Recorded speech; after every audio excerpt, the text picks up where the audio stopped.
Ok. Muito bem, gente. Boa noite a todos e todas. Nós vamos aqui para mais uma aula de Direito Penal. Estamos tratando dos crimes contra o patrimônio. Já falamos de alguns delitos contra o patrimônio. Hoje nós vamos falar de apropriação indébita, o delito de apropriação indébita.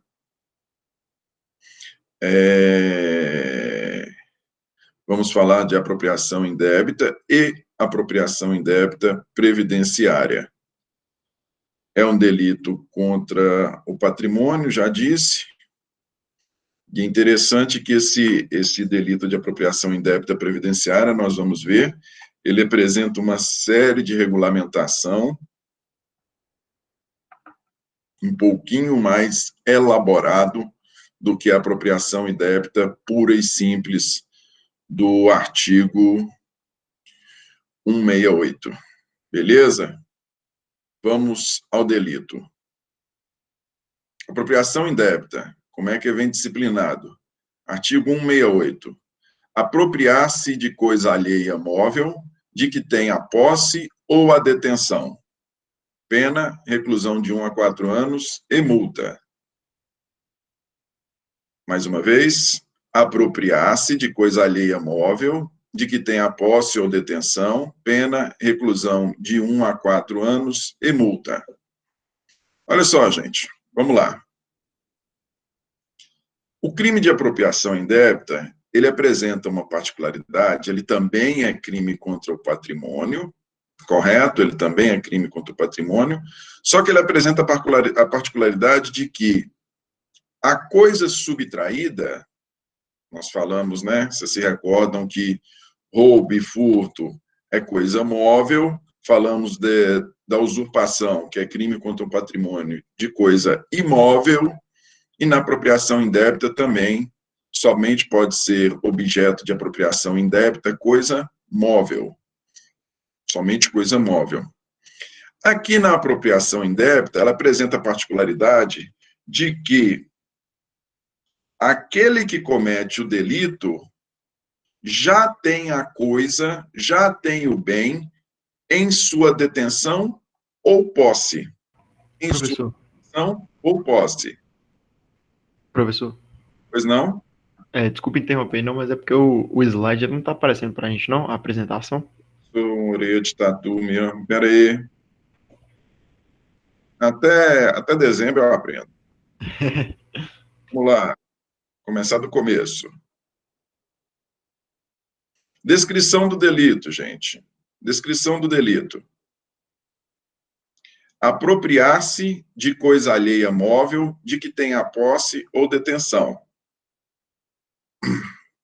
Como eu estava dizendo, para ser objeto de crime de apropriação indébita, tem que ser uma coisa alheia móvel. Tem que ser uma coisa móvel. Falando de crimes contra o patrimônio, nós falamos que o furto e o roubo é coisa móvel, que os crimes de usurpação é de bem imóvel, e aqui no crime de apropriação indébita também é coisa móvel. Qual é a particularidade? A particularidade aqui é que a coisa móvel objeto do delito, ela já se encontra na posse ou detenção do autor do crime. Ela já se encontra na posse ou detenção do autor do crime. E ela se encontra na posse ou detenção do autor do delito de maneira lícita, de maneira legítima. Ele não previamente subtraiu a coisa para si, não. Ele encontra-se de posse ou na detenção da coisa alheia móvel de maneira lícita. Essa coisa lhe foi entregue a qualquer título, correto?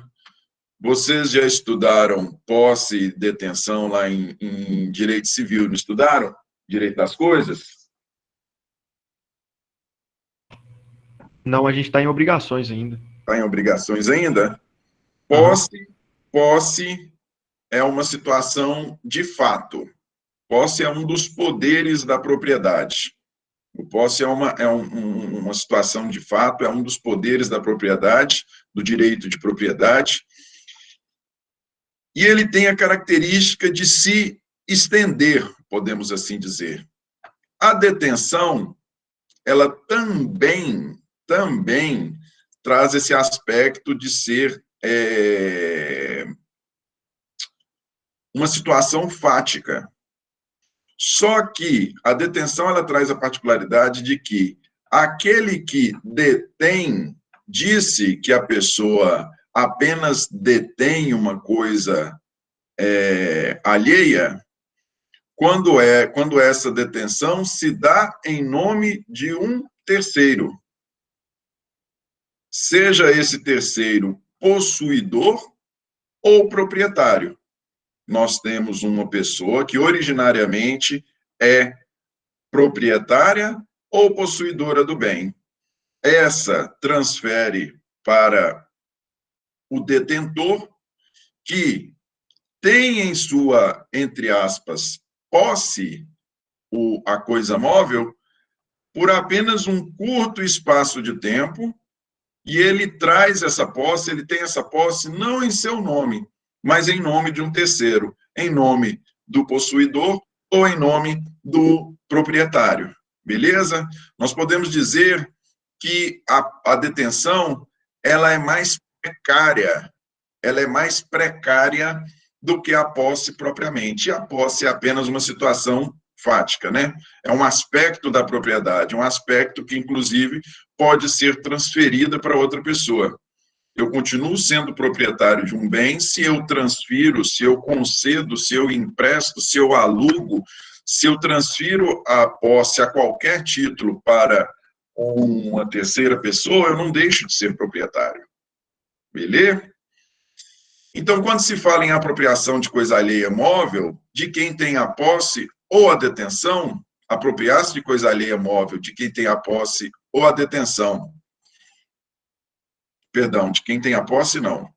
Apropriar-se de coisa alheia móvel de que tem a posse ou detenção. Quem tem a posse ou detenção? Quem tem a posse ou detenção é o autor do delito. E ele tem essa posse ou detenção, mais uma vez, de maneira legítima. Ok? Vamos pensar que essa coisa lhe foi emprestada, foi emprestado para ele. Eu te emprestei, você tem a posse, está contido a título de empréstimo. E agora eu quero que você me devolva, eu sou proprietário. E você se nega a devolver. Esse é o delito de apropriação indébita. Você se nega a devolver com o propósito, é um crime doloso, com o propósito de tomá-lo para si, com o propósito de se apropriar daquela coisa alheia móvel que, no nosso exemplo dado, eu te emprestei. Beleza? Pena, reclusão de 1 a 4 anos. Pena, reclusão de 1 a 4 anos. Eu sempre falo com vocês que eu gosto de fazer um comparativo de pena para ver se o legislador viajou ou não viajou na maionese. No crime de furto, salvo o melhor juízo, a pena também é de 1 a 4. No crime de furto, nós temos a subtração. Né? No crime de furto, a coisa estava em posse do seu proprietário ou do seu possuidor, ela estava em posse, e aquele que cometeu o delito foi lá e subtraiu. Na apropriação indébita, o que comete o delito já estava de posse. Disse que ele traiu a confiança do proprietário ou possuidor. Disse que ele traiu a confiança na medida em que ele não devolveu. Então, se nós formos pensar assim, fala, peraí, se for pensar em termos de pena, né? Se formos pensar em termos de pena, fala assim, pô, mas no furto teve a subtração, foi lá e pegou a coisa alheia, móvel. Ela foi retirada, né? Aqui, a pessoa já estava de posse. Como é que nós podemos... A conduta lá não seria mais reprovável do que a conduta de apropriação indébita? Sim, mas aqui nós temos a figura desse trair a confiança daquele que concedeu a posse ou detenção para o autor do delito. Apesar de que não há que se falar em confiar em quem efetua uma subtração, né, em quem efetua um furto. Enfim, optou o legislador por estabelecer a mesma pena. Sujeito ativo. Quem é que pode cometer esse delito? Somente pode cometer o delito quem tem a posse ou a detenção da coisa alheia. Se faz necessário que a pessoa tenha a posse ou a detenção da coisa alheia. E o sujeito passivo? O sujeito passivo vai ser o proprietário do bem.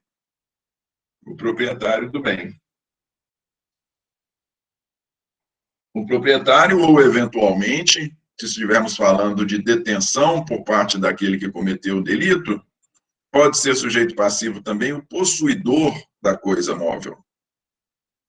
Elemento subjetivo é o dolo, né? Não existe o cometimento desse delito a título de culpa, e mais do que isso, é o dolo de se apropriar do bem, de tê-lo para si, correto? Objetos material e jurídico. Objeto material é a coisa móvel, sobre a qual é exercida a conduta, e o objeto jurídico, estamos falando de crimes contra o patrimônio. O objeto jurídico aqui é o patrimônio. Pois bem, gente, por se tratar de um delito que exige uma qualidade especial do autor, trata-se de um delito próprio. Que qualidade especial é essa? Qualquer um pode cometer? A pessoa tem que estar na posse ou detenção da coisa alheia. Por isso disse que é um delito próprio. É um delito material. Nós temos a diminuição patrimonial por parte daquele que sofre o delito. É um delito de forma livre. O cometimento pode se dar essa apropriação pode se dar das mais diversas maneiras, né? Disse que ele pode ser comissivo, mas também omissivo. E por que ele pode ser omissivo? A pessoa pode, vamos dizer assim, ela pode não ter propriamente uma conduta voltada à guarda do bem, a guarda, esconder propriamente o bem ou guardá-lo em algum lugar inacessível à vítima. Ela pode ter essa conduta, e aí a gente pode falar em comissivo, como também ela pode não se dar este trabalho e simplesmente não devolver o bem. E aí nós podemos falar de uma conduta omissiva, correto? É um delito instantâneo. A partir do momento em que se apropria, ele se consuma. Delito, ele é de efeitos permanentes, né? A partir do momento que se apropriou, nós vimos a diminuição patrimonial. É um crime de dano, nós tivemos a diminuição patrimonial, por conseguinte, o bem jurídico patrimônio não foi apenas ameaçado, houve lesão ao patrimônio, daí porque é um crime de dano, e é um delito unissubjetivo. Pode ser cometido por apenas uma pessoa. Basta uma pessoa para o seu cometimento. Olha só, gente. O parágrafo 1º, ele traz uma situação em que a pena é aumentada. Ele traz uma situação em que a pena é aumentada. Aqui nós temos casos de aumento de pena. Não temos apropriação indébita na modalidade qualificada. Nós temos apenas a modalidade simples e a previsão no parágrafo 1º de causas de aumento de pena. Beleza? Parágrafo 1º. A pena é aumentada de 1/3 quando o agente recebeu a coisa. Inciso 1, em depósito necessário.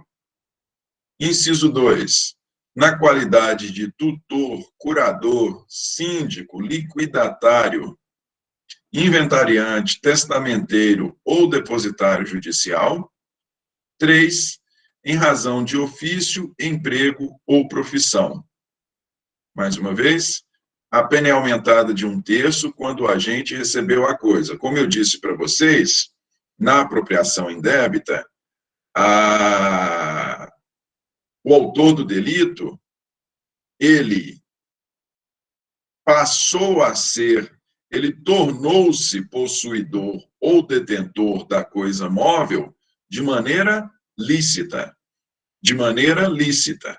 Então, vejam, quando ele tiver recebido a coisa, portanto, se tornado detentor ou possuidor, quando ele tiver recebido a coisa em depósito necessário, o artigo 647, inciso 2 do Código Civil, isso aqui é uma observação minha, não consta da lei. O artigo 647, inciso 2 do Código Civil, ele traz as situações em que ocorre o depósito necessário. O 647, ele traz as situações em que ocorre o depósito necessário. O que interessa, e esse é o entendimento jurisprudencial, o entendimento doutrinário, é o inciso 2, que fala de calamidade. Em situação de calamidade, a coisa móvel, as coisas móveis, né, exatamente em razão da calamidade, podem ser entregues a outra pessoa em depósito necessário, exatamente em razão da calamidade, incêndio, inundação, calamidade de qualquer natureza. Se esta pessoa que recebeu em depósito necessário a coisa, portanto, ela tem uma maior confiança, né? ela tem uma maior obrigação ainda se ela tem uma obrigação de zelar pelo bem, vocês imaginam se apropriar dele. Se ela tem a obrigação de zelar, com muito mais razão ela não pode se apropriar. Então, em razão dessa qualidade especial, caso ela se aproprie do bem, a pena dela é aumentada. Da mesmíssima forma, no inciso 2, o tutor, o curador, o síndico, o liquidatário, o inventariante, o testamenteiro e o depositário judicial, eles têm funções exatamente voltadas para a guarda e conservação do bem. Se eles, que têm essa obrigação, se eles traem essa confiança, traem as suas obrigações e se apropriam do bem, a pena deles também é aumentada. Da mesmíssima forma, e aqui nós temos uma previsão genérica, né? Aqui nós podemos entender que o inciso 3 é uma previsão genérica do inciso 2. Se em razão de ofício, emprego ou profissão, uma pessoa possui ou detém bem móvel de outra, vamos pensar aí, vamos pensar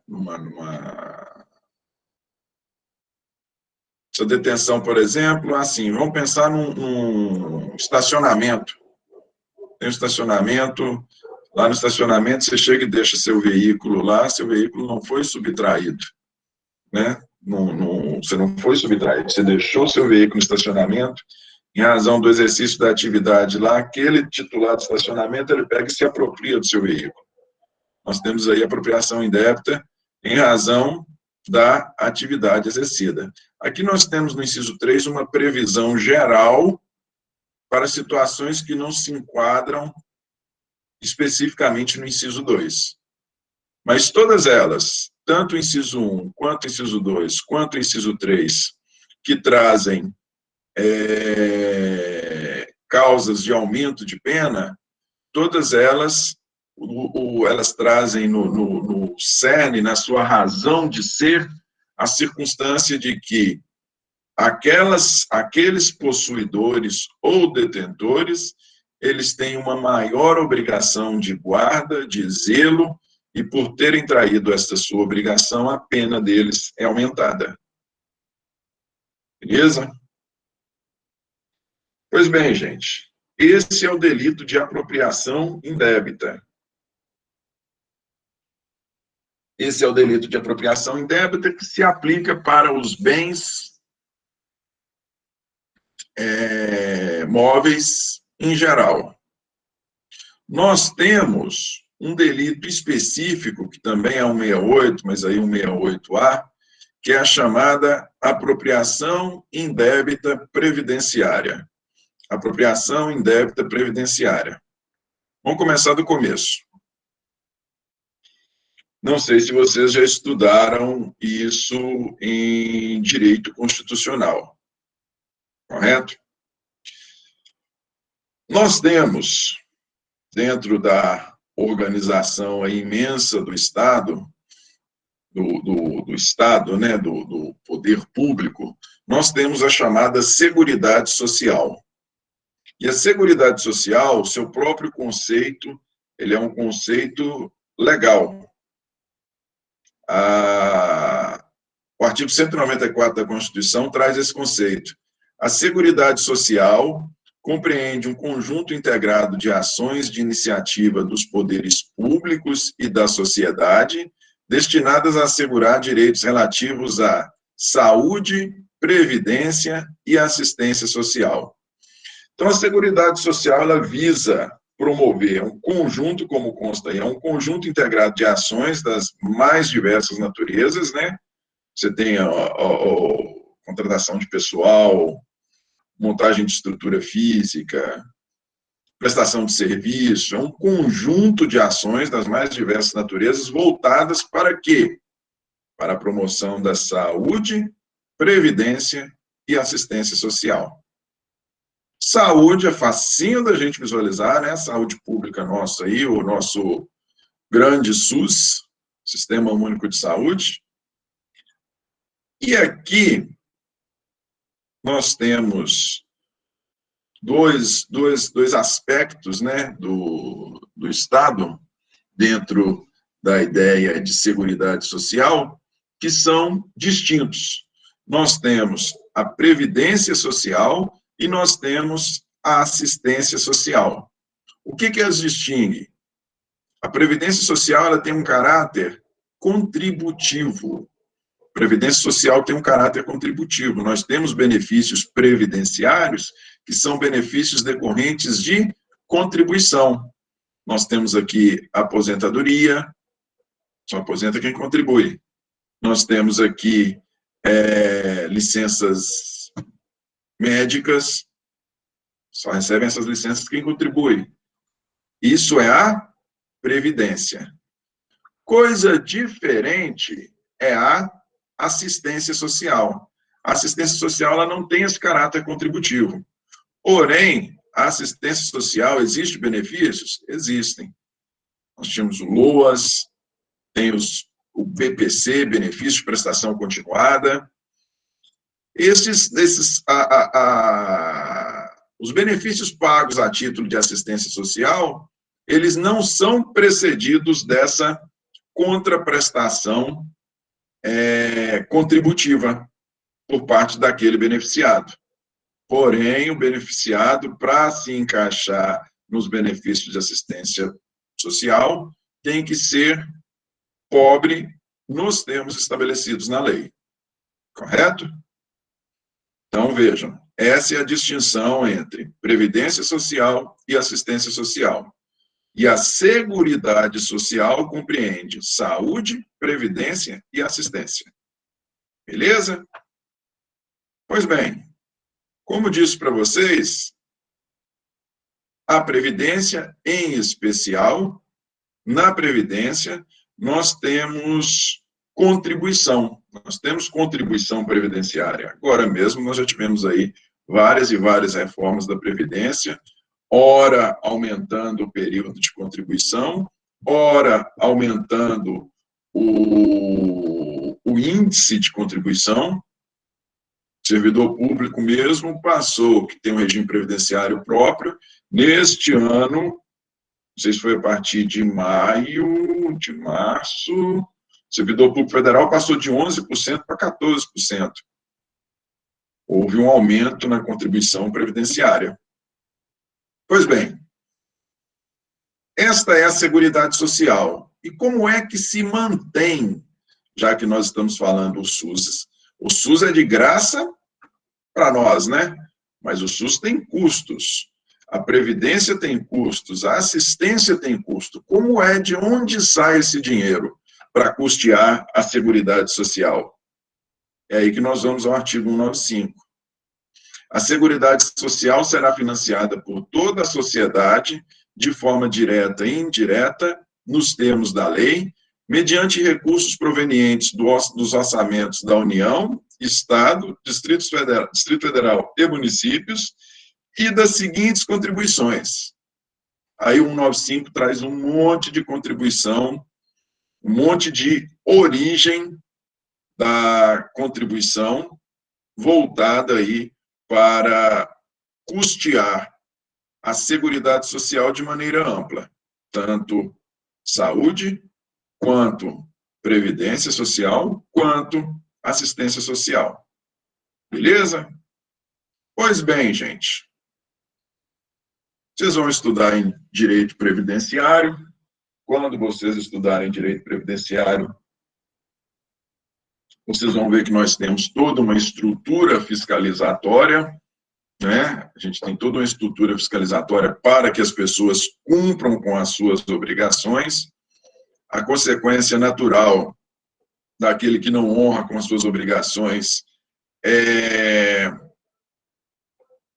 pagamento de multa, o pagamento, né? A cobrança, a execução do valor devido, a cobrança e execução do valor devido, pagamento de multa, pagamento de juro, pagamento de correção monetária, resolve-se em dinheiro. Só que este não recolhimento, este não cumprimento das suas obrigações previdenciárias, não é apenas um ilícito civil, não, ele é também um ilícito penal. E é exatamente deste ilícito penal que nós vamos falar aqui agora. Delito de apropriação indébita previdenciária. Como é que consta lá no caput? A deixar de repassar à Previdência Social as contribuições recolhidas dos contribuintes no prazo e na forma legal ou convencional. Pena reclusão de 2 a 5 anos e multa. Mais uma vez, deixar de repassar à Previdência Social as contribuições recolhidas dos contribuintes no prazo e na forma legal ou convencional. Pena, reclusão de 2 a 5 anos e multa. Bom, vamos de trás para frente. Olha só, nós temos aqui uma apropriação indébita também. Por que que nós temos uma apropriação indébita? Porque o autor da conduta, na verdade, vocês vão estudar em direito tributário, ele não é o contribuinte, ele é o substituto tributário. É ele que compete a ele que recolheu dos contribuintes, compete a ele a obrigação de repassar esses valores para o Estado, e no caso para a União. Então, ele, substituto tributário, ele recolheu E substituto quem é, gente? Para ficar bem claro de se entender, é o empresário, via de regra o empresário. O empresário recolheu as contribuições previdenciárias dos empregados, esse é o caso mais comum que há, não o único, mas o mais comum. Ele recolheu, ele descontou dos empregados os valores a título de contribuição previdenciária, porém ele se apropriou deste valor e não repassou para o governo. Isso é apropriação indébita previdenciária. É interessante nós notarmos que, olhem só, a pena aqui é um pouquinho maior. Na apropriação indébita normal é de 1 a 4. Aqui a pena é de 2 a 5. Nós estamos falando, e é interessante, pode ser que o que justifique a pena maior é a natureza da coisa móvel apropriada. Não é o valor, porque nós podemos estar falando de uma apropriação indébita do 168, apropriação indébita propriamente dita, ela pode ser lá de um bem móvel, nós podemos estar falando de uma joia, de um valor aí de 200, 300 mil reais, sei lá, né? Vamos pensar aí numa joia antiquíssima, uma obra de arte caríssima, e a apropriação indébita aqui pode ser só de 20, 30 mil. Não é o montante que vai determinar a pena, não. Em razão da natureza, nós estamos falando de contribuições voltadas a custear a Seguridade Social. Em razão desta natureza, a pena é maior. Então, o empresário deixa de repassar ao Estado as contribuições que ele recolheu no prazo e na forma legal ou convencional. Disse que essa norma é uma norma penal em branco. Por que ela é uma norma penal em branco? Porque ela depende de outra norma, esta outra norma de natureza previdenciária, que vai virar e falar, olha, o valor a recolher é X, e o prazo a recolher é Y, e o recolhimento se fará da forma Z. É essa lei previdenciária, daí porque disse que 168A é norma penal em branco. Ela precisa se socorrer desta lei previdenciária para nós podermos analisar se o delito ocorreu ou não. Sujeito ativo, então. Sujeito ativo é o substituto tributário, né? O empresário, via de regra, é o empresário. Sujeito passivo, quem é a vítima do crime de apropriação indébita previdenciária? A vítima do crime é o INSS. É o Estado, é o governo na pessoa do INSS, que é uma autarquia federal. É ela que é prejudicada, ela não, né? Ele, Instituto Nacional de Seguridade Social. É o INSS que é prejudicado pelo não recolhimento das contribuições previdenciárias que foram descontadas dos empregados. Sujeito passivo, INSS. Sujeito ativo, o empresário. Então, não é qualquer pessoa que pode cometer o delito, não. Somente aquele que ocupa a condição, a qualidade de substituto tributário pode cometer o delito. Elemento subjetivo é o dolo, não existe possibilidade de cometimento deste crime a título de culpa. Objeto material é a contribuição propriamente dita, né, o valor que deveria ter sido repassado e não foi. E o objeto jurídico, mais uma vez, nós estamos falando de crime contra o patrimônio. O objeto jurídico é o patrimônio. Professor, Pois não. repete, por favor, os sujeitos. Sujeito ativo, no nosso exemplo dado, é o empresário, é o substituto tributário. E o sujeito passivo é o INSS. O sujeito passivo é o INSS. É o governo, né? Porque, na verdade, olha só que interessante. O dinheiro foi descontado, o dinheiro que foi descontado foi o meu empregado, eu empregado, tirou do meu salário e para repassar para o governo, repassar para o INSS. Esse dinheiro que já foi descontado de mim não foi, peraí só um pouquinho, esse dinheiro que foi descontado de mim não foi repassado para o INSS. Esse dinheiro é do INSS, então a vítima é ele. Elemento subjetivo, como dito, é o dolo. Objeto material é a contribuição propriamente dita. Objeto jurídico é o patrimônio. Beleza, tranquilo. Obrigado. Beleza. Então, vejam, gente, como não é um delito que pode ser cometido por qualquer um, mas apenas pelo substituto tributário, disse que é um delito próprio. É só vocês pensarem quem comete esse delito. Este do caput, porque nós temos outras formas de cometimento do delito.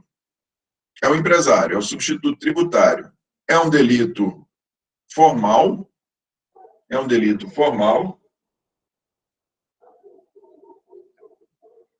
e essa circunstância aqui de dizerem que se trata de um delito formal gera uma bagunça, uma situação ainda não pacificada.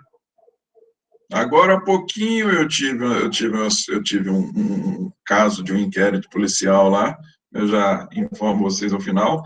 Então, é um delito formal, a pessoa omitiu de repassar, entende-se que é um delito formal, esse é entendimento jurisprudencial, esse é entendimento doutrinário. É um delito de forma livre, pode ser cometido das mais diversas maneiras. É um crime de dano, o INSS experimenta uma diminuição no seu patrimônio. É um delito omissivo, só a gente ir lá no CAPT. Deixar de repassar a Previdência Social é um delito omissivo. Delito instantâneo, conduta não se estende no tempo, né? Há uma forma, um dia e um prazo, há uma forma, há um prazo, há um dia para fazer o recolhimento da contribuição previdenciária. Se ela não foi feita, no exato momento em que se encerra este prazo, consumou-se o delito. Os efeitos permanentes, mas o delito, a consumação dele não se estende no tempo. E é um delito unissubjetivo, pode ser cometido por apenas uma pessoa. Pode ser cometido por mais? Pode. Nós podemos ter uma sociedade em que todos os sócios figuram na qualidade de sócios administradores. Nós podemos ter uma situação em que se trata de uma empresa individual, mas o empresário substituto tributário, ele teve um auxílio, estímulo por parte do seu contador, que não necessariamente seu empregado, correto? Pode ser plurissubjetivo? Pode, claro que pode. Agora vejam vocês, gente. Nós temos aqui no CAPT a previsão genérica. Deixar de repassar à Previdência Social as contribuições recolhidas dos contribuintes. Aqui é contribuição previdenciária. Aqui trata-se da contribuição previdenciária. É aquela, para quem trabalha, vai lá no seu contra-cheque, olha lá o valor descontado a título de contribuição previdenciária. É aquele valor. Pois bem, como eu disse para vocês, o 194, 195 da Constituição Federal, ele diz que a Seguridade Social ela é custeada pelas seguintes contribuições. Se vocês forem lá no 195, vocês vão ver que são contribuições de várias origens. A contribuição previdenciária, que é a que se refere 168A, ela é apenas uma dessas fontes de custeio. Nós temos outras, e em razão dessas outras também serem destinadas para a Previdência Social, em razão dessas outras também serem destinadas para custear a assistência, a Previdência, a assistência, a saúde, a Seguridade Social como um todo, não só a apropriação de contribuição previdenciária constitui crime. A apropriação das outras fontes de custeio também constitui crime. Olha lá, parágrafo 1º. Nas mesmas penas incorre quem deixar de 1. Recolher no prazo legal contribuição ou outra importância destinada à Previdência Social que tenha sido descontada de pagamento efetuado a segurados, a terceiros ou arrecadada do público. Nós não podemos aqui, eu jamais me atreveria a dar uma aula aqui para vocês de direito previdenciário, mas fato é, conforme já prevê a Constituição Federal, a Previdência, a Seguridade, ela não é custeada simplesmente pela contribuição previdenciária descontada do empregado. Ela tem outras fontes, e é a essas outras fontes que se refere o inciso 1. Quando fala que o substituto tributário deixar de recolher no prazo legal contribuição ou qualquer outra importância que tenha sido descontada de pagamento efetuado a segurados, a terceiros, ou seja, não necessariamente empregados, ou arrecadada do público, o público em geral, a depender do exercício, a depender da natureza da atividade prestada pelo substituto tributário. Como eu estou dizendo para vocês, jamais me atreveria a dar para vocês uma aula de direito previdenciário. Mas o que vocês têm que saber? São muitas fontes. E deixar de recolher deixar de recolher os montantes recebidos de quaisquer dessas fontes configura o crime na modalidade do inciso 1. Inciso 2. Nas mesmas penas incorre quem deixar de 2. Recolher contribuições devidas à Previdência Social que tenham integrado despesas contábeis ou custos relativos à venda de produtos ou à prestação de serviços. Veja vocês. Aqui nós já estamos falando de outra origem de contribuição, outra origem de importância, a importância vindo de outra origem. Aqui já se trata do exercício da atividade por parte do substituto tributário. Nós podemos dizer aqui, na verdade, que no inciso, nesta situação aqui, no inciso 1, nós temos a figura do substituto tributário. Por quê? Porque ele descontou de pagamento efetuado a segurado, terceiro ou arrecadado do público. Ele atuou na condição de substituto. No inciso 2, ele deixou de recolher contribuições devidas à Previdência Social que tenham integrado despesas contábeis, ou seja, ele já não se encontra mais na qualidade de substituto tributário. O imposto devido é por ele mesmo, quero dizer, essa contribuição previdenciária, o imposto não, gente, perdão, a contribuição, ela não foi recolhida de ninguém. Ela diz respeito ao exercício da sua própria atividade empresarial. E no inciso 3, quem deixar de 3, pagar benefício devido a segurado, quando as respectivas cotas ou valores já tiverem sido reembolsados à empresa pela Previdência Social. Aqui a circunstância é um pouquinho diferente. No primeiro caso, vamos lá. A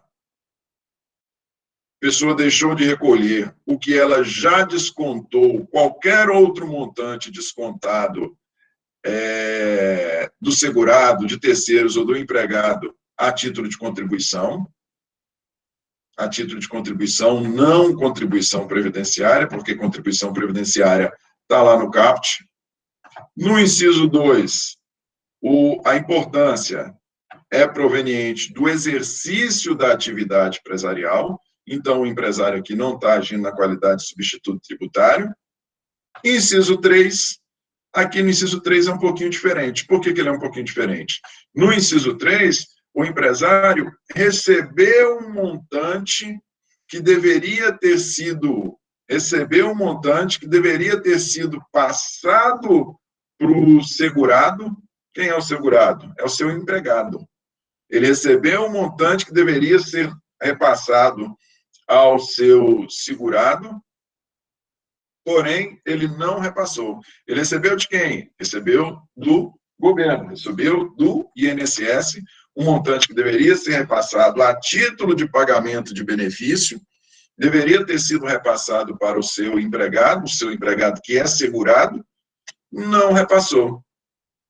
Então, vocês vejam que a figura é um pouquinho diferente, mas são 3 hipóteses diversas do CAPT. Beleza? Todas elas configuram o mesmo delito de apropriação indébita previdenciária.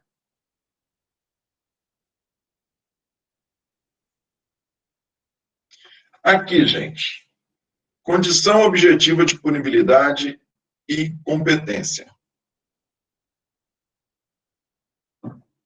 Condição objetiva de punibilidade. É o seguinte, como eu disse para vocês, em caso de sonegação de contribuição previdenciária, em caso de sonegação de tributo de qualquer natureza, e contribuição previdenciária não é tributo, vocês vão ver, né? Tanto é que vocês vão estudar direito previdenciário e direito tributário, uma coisa, outra coisa, outra coisa. Mas em caso de sonegação de tributo, ou em caso de sonegação de contribuição previdenciária, ou contribuição de qualquer natureza voltado a custear a Seguridade Social, nós temos essa sonegação, ela constitui um ilícito previdenciário, constitui um ilícito tributário. Em razão disso, nós temos o poder público, por meio de seus órgãos de fiscalização, eles vão até o empresário,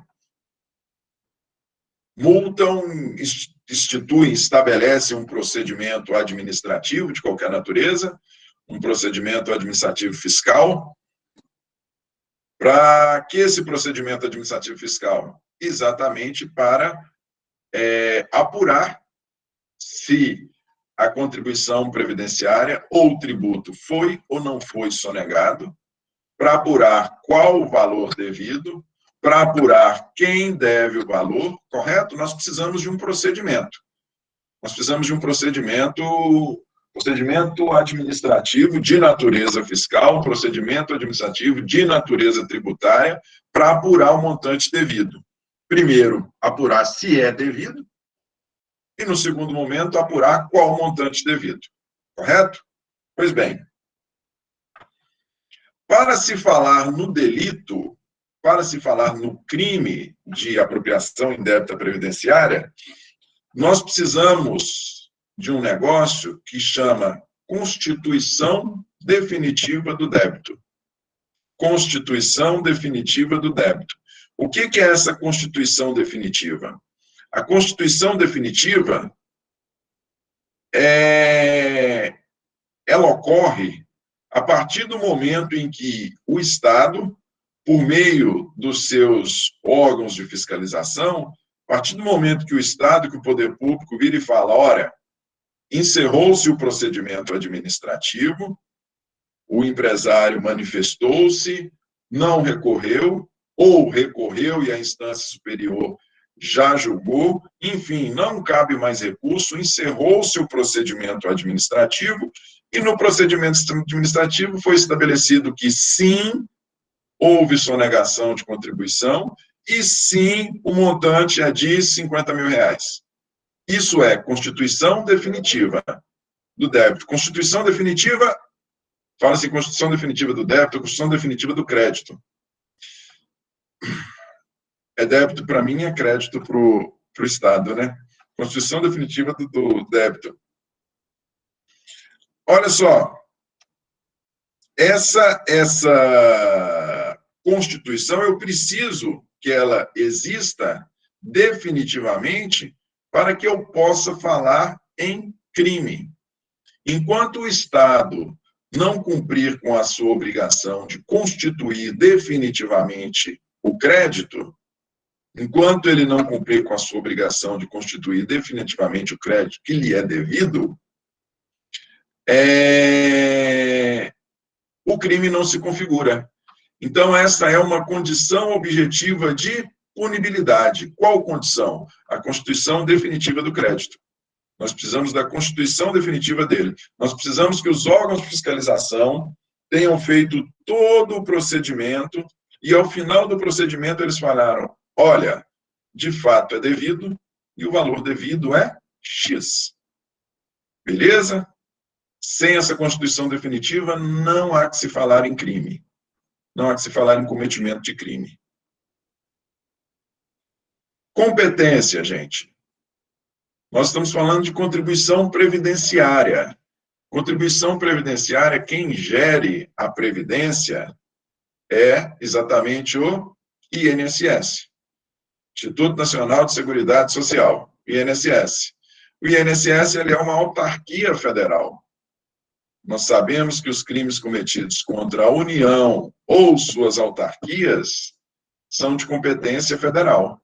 Então, a competência para o crime de apropriação indébita previdenciária, competência federal. Beleza? É interessante fazer essa observação, por quê? Porque, mais uma vez, uma coisa é tributo, outra coisa é contribuição previdenciária. Se estivéssemos falando de tributo, ia depender da natureza do tributo. Nós temos imposto de renda, que é o imposto federal. Nós temos o ICMS, que é o imposto estadual. E nós temos o IPTU, que é o imposto municipal. Se a sonegação for de imposto de renda, a competência é federal. Se a sonegação for de ICMS ou IPTU, a competência é estadual, porque nós sabemos que os crimes cometidos contra o Estado, competência estadual, e os crimes cometidos contra o município, da mesma forma. Nós não temos o judiciário no âmbito estadual, né? O judiciário ele existe no âmbito estadual e no âmbito federal. Beleza?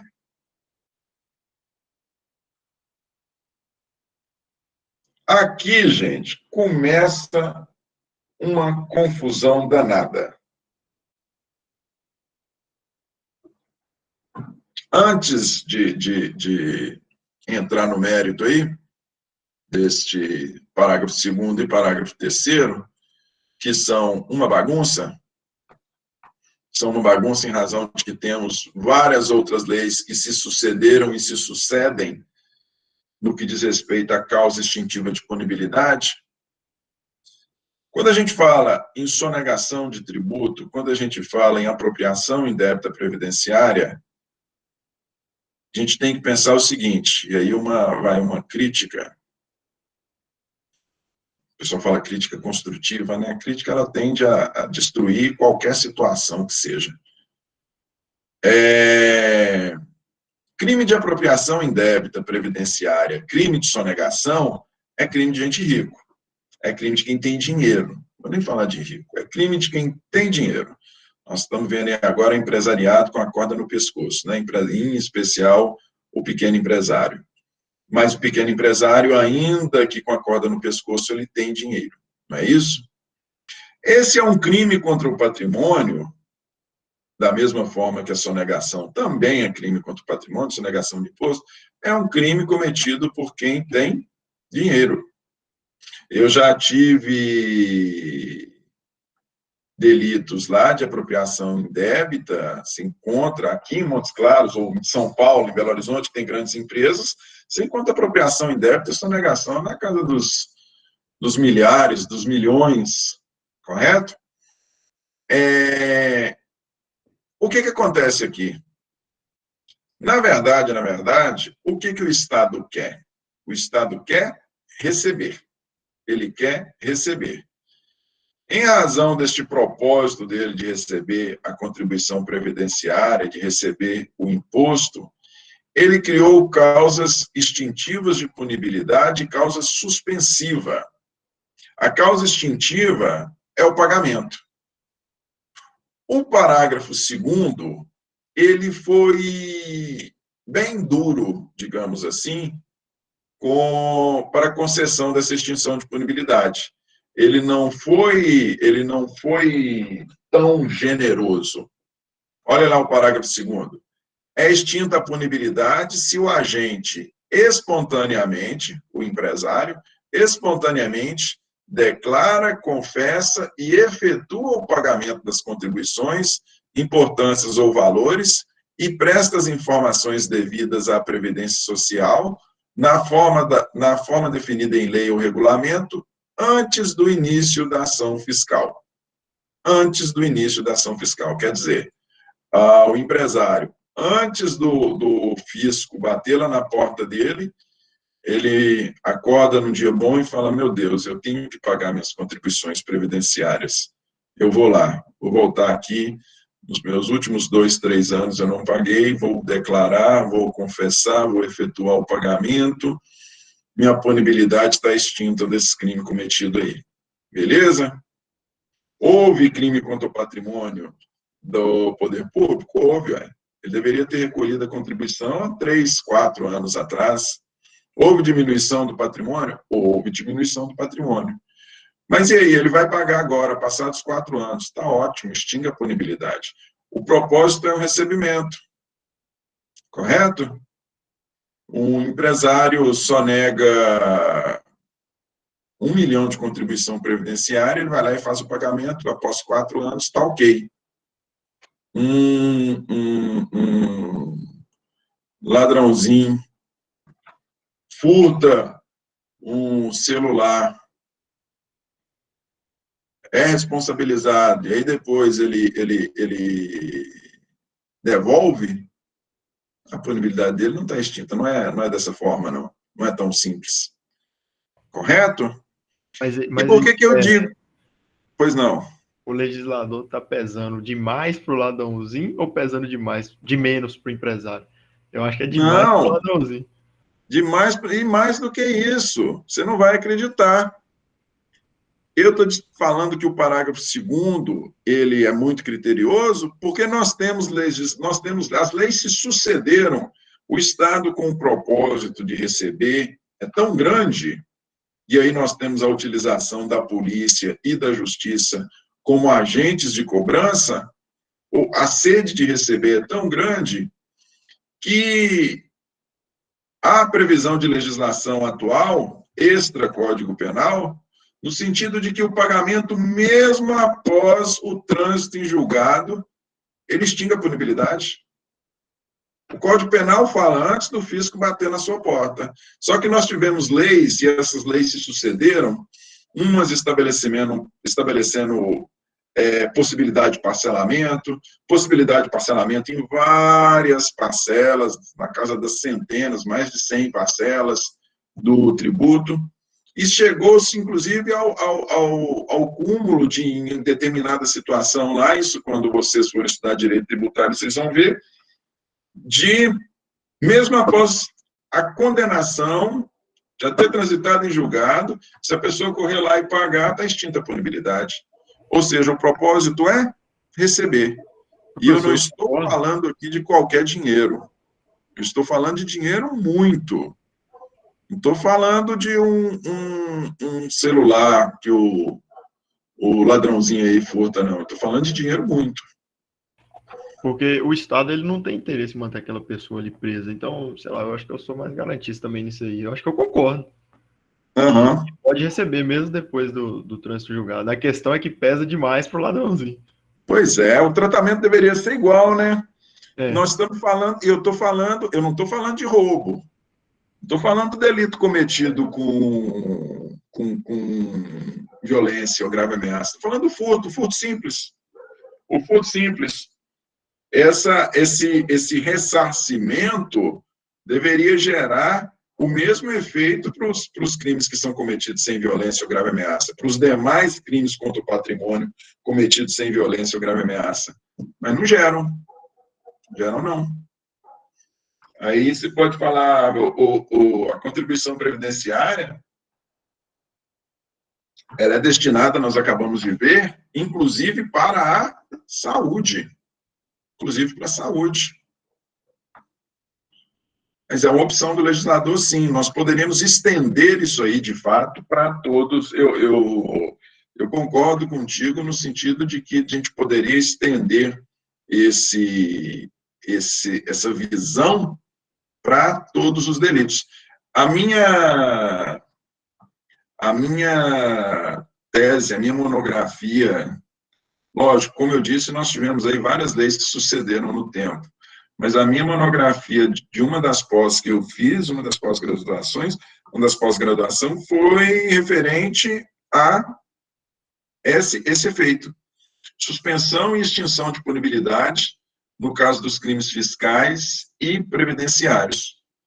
Por que aplicar eles e por que não aplicar aos delitos contra o patrimônio cometidos sem violência e grave ameaça? Muito bom tema. Cadeia é só para preto e pobre no Brasil. Very good. Olha lá. Perdão judicial ou privilégio? O parágrafo 2º fala da extinção da punibilidade. É importante vocês saberem para fim de registro. Como eu estou falando, se vocês fizerem uma busca, vocês vão ver que existem, que a legislação extravagante, ela é muito mais benéfica na concessão dessa extinção de punibilidade. Parágrafo 3º, aqui nós temos a previsão do perdão judicial ou privilégio. Quais são as circunstâncias? Parágrafo 3º, é facultado ao juiz deixar de aplicar a pena ou aplicar somente a pena de multa se o agente for primário de bons antecedentes, desde que, 1, tenha promovido, após o início da ação fiscal e antes de oferecida a denúncia, o pagamento da contribuição social previdenciária, inclusive acessórios. Para a extinção da punibilidade, nos termos do Código Penal, o pagamento tem que ser antes do início da ação fiscal. Para a obtenção do perdão judicial com a não aplicação da pena, ou para a obtenção do privilégio com a aplicação somente da pena de multa, o pagamento tem que ser entre o início da ação fiscal e o oferecimento da denúncia por parte do Ministério Público. Beleza? Inciso 2, o valor das contribuições devidas, inclusive acessórios, seja igual ou inferior ao estabelecido pela Previdência Social, administrativamente, como sendo o mínimo para o ajuizamento das execuções fiscais. Olha só, aqui surge uma situação, então são duas situações distintas, viu, gente? O inciso 1 é uma das causas, é uma causa de perdão judicial ou aplicação de privilégio, apenas só de multa. Que causa é se o pagamento for entre o início da ação fiscal e a denúncia. Então, você vê que o Código Penal não prevê privilégio nenhum se o processo já estivesse iniciado. E muito menos se houver condenação com trânsito em julgado. Mas lei extravagante prevê esse privilégio. A outra possibilidade de perdão judicial ou aplicação do privilégio com pena apenas de multa. Se o valor da contribuição devida, inclusive acessório, seja igual ou inferior àquele estabelecido pela Previdência Social, administrativamente, como sendo o mínimo para o ajuizamento das ações, das execuções fiscais. O que acontece, gente? Nós temos um montante mínimo para que o Estado cobre judicialmente suas dívidas. Hoje, esse montante está em R$20 mil. Se o valor devido à Previdência Social for inferior a R$20 mil, você está devendo? Você está devendo. Você está negativado, tem uma série de benefícios que você não consegue, mas o Estado não vai se movimentar, não vai acionar a Procuradoria para entrar com uma ação de execução contra você, não. Porque esse valor é inferior a esse valor mínimo para o ajuizamento e execução. Você está devendo 10 mil? Você está devendo 10 mil, mas o Estado não vai te cobrar na justiça. Você vai ficar negativado, você vai ter uma série de prejuízos, mas não vai ser cobrado. Beleza? Se o valor devido, portanto, no nosso exemplo dado aí é R$10 mil, hoje eu estou falando para vocês que o executivo fiscal hoje é 20 mil, se for 10 mil, nos termos do parágrafo 3º, o juiz pode deixar de aplicar a pena, pode conceder o perdão judicial ou aplicar apenas pena de multa. E olha só para vocês verem que maluquice, né? É multa-pena, não multa em decorrência da... Não é a multa do procedimento administrativo que está cobrando a contribuição previdenciária sonegada, não. Essa multa que se refere aqui no caput do parágrafo 3º é multa-pena do direito penal. Beleza? E é interessante que também nós aqui, já acertado com o Ministério Público, nós trabalhamos que, neste caso, aplica-se o princípio da insignificância. Neste caso, aplica o princípio da insignificância e, na verdade, a ação nem é proposta. Se o valor é inferior ao executivo fiscal, na verdade, nós nem indiciamos. Eu nem indicio.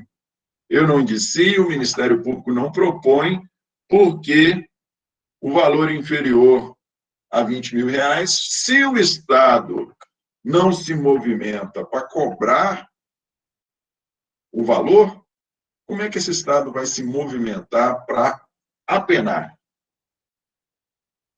Para estabelecer uma pena, eventualmente uma pena privativa de liberdade. Ele não se movimenta para cobrar o montante financeiro, mas vai se movimentar para aplicar a pena. Então, em razão disso, entende-se que se aplica o princípio da insignificância. Mas esse é um entendimento, não é um entendimento aí do Código Penal. Para o Código Penal, como eu disse para vocês, essa situação ela é regulamentada em legislação extravagante. Para o Código Penal, é o juiz quem aplica o perdão judicial. Parágrafo 4º. Isso aqui é uma bagunça, gente, exatamente nesse propósito doido aí do Estado de arrecadar. Cada hora muda, toda hora surge um novo parcelamento. Prestem atenção quando vocês assistirem jornal. Prestem atenção que vocês vão ver. Saiu um parcelamento, aí vem todo um monte de benefício para fim de cometimento de crime previdenciário e crime fiscal. Parágrafo 4º. A faculdade prevista no parágrafo 3º deste artigo não se aplica aos casos de parcelamento de contribuição cujo valor, inclusive acessórios, seja superior àquele estabelecido administrativamente como sendo o mínimo para ajuizamento das execuções fiscais. É aquilo que nós acabamos de dizer, né? Se for acima de R$20.000, não tem a possibilidade de aplicação. Na verdade, o que o parágrafo 4º está nos dizendo é que, se se tratar de parcelamento, porque olha só que interessante, uma coisa é o pagamento, outra coisa é o parcelamento. O inciso 1 fala de pagamento, o inciso 2 refere-se ao valor. O parágrafo 4º, como eu disse para vocês, o valor devido à contribuição previdenciária, ela pode ser paga ou parcelada. A pessoa paga à vista, ou então parcela de 100 vezes. O que o parágrafo 4º está nos dizendo? A faculdade prevista no parágrafo 3º, de concessão de perdão judicial ou de privilégio, com aplicação somente de multa, a faculdade prevista no parágrafo 3º deste artigo não se aplica aos casos de parcelamento de contribuição, cujo valor, inclusive acessório, seja superior àquele estabelecido administrativamente, como sendo o mínimo para o ajuizamento de execuções fiscais. Se a pessoa, ao invés de pagar, simplesmente parcelou, o parcelamento não gera o efeito da obtenção dos benefícios do parágrafo 3º, nos termos do Código Penal. Porque, mais uma vez, quando vocês forem estudar direito tributário, direito previdenciário, vocês vão conferir que não é bem assim, não. Não há esse rigor na legislação extravagante, não. Beleza? Algum questionamento aí, gente? Não? Eu falei que a aula seria curta, mas não foi tão curta, não, porque esse tema é Professor, complicadinho, né? conta do caso do inquérito policial lá também. Ah, não, o inquérito foi exatamente isso a bagunça é tamanha, que olha só para vocês verem. Eu havia relatado o inquérito, eu relatei o inquérito, sem indiciar a pessoa, porque a pessoa havia efetuado o pagamento, beleza? Sem indiciar a pessoa, porque a pessoa havia efetuado o pagamento. Relatei sem indiciamento. O Ministério Público, o procurador da República aqui, manifestou-se pelo arquivamento do inquérito policial, entendendo que também não havia crime em função do pagamento, encaminhou isso para o juiz, por obrigação legal, remeteu para o colégio, tem um órgão superior dentro do Ministério Público Federal, um colégio de procuradores. Os procuradores que analisaram isso em segunda instância falaram, não, tem isso não. O crime é um crime formal, crime de apropriação indébita previdenciária é um crime formal, e sendo um crime formal, o pagamento não surte esse efeito, o crime existe sim, tem essa não, o crime existe. Ele ocorreu o delito, apesar do pagamento. Pode retornar, não tem que arquivar não. E aí, como vocês já sabem, o inquérito foi devolvido, aí, como o procurador ele é livre no seu entendimento, foi devolvido, mas não foi para o mesmo procurador da República, foi para outro procurador da República, para que ele dê sequência. No que diz respeito a nós, Polícia Federal, o ato nosso de responsabilização é o indiciamento. Eu vou pegar este inquérito, vou conduzi-lo, como estou dizendo para vocês, ainda mais com essa questão econômica maluca que nós estamos vivendo aí agora, essa instabilidade econômica. Existe a possibilidade muito grande, na hora de relatar este inquérito, ter saído um novo normativo, com um novo parcelamento, com novos benefícios legais, inclusive penais, no momento da conclusão deste inquérito, já que ele retornou para fazer diligências. No momento da conclusão, eu vou olhar como é que vai estar a regulamentação para indiciar ou não. Nós, polícia, temos a obrigação legal de cumprir as requisições do Ministério Público Federal. Ministério Público Federal, Ministério Público Estadual. Ele não tem a obrigação de determinar que eu indicie ou não indicie uma pessoa. O indiciamento é ato privativo do delegado. Vamos verificar se na situação restou configurado ou não, fazer essa análise aí. Se vocês fizerem a pesquisa, vocês vão ver que tem umas 4 leis que se sucedem assim, no espaço curto de tempo. Saber como é que vai fazer para ver se dá indiciamento ou não. As diligências têm que ser feitas. Correto, gente? Tranquilo, é uma confusão mesmo. É uma bagunça. É uma bagunça. Então é isso. Hoje é quarta. Segunda próxima parece que não vai ter aula, não. Parece que vai ter Tem um evento da faculdade, né? FIEPEX. Isso. Vai ter um evento, não vai ter aula. Então a nossa próxima aula vai ser na quarta-feira. Na verdade, nós temos apenas 2 aulas mais, né? Nós temos só 2 aulas. Temos a de quarta, da semana que vem, e a da segunda. Porque quarta-feira da outra semana já começam as provas. Vamos que vamos. O semestre voou. Então, aqui nós encerramos. Um abraço, boa noite para vocês.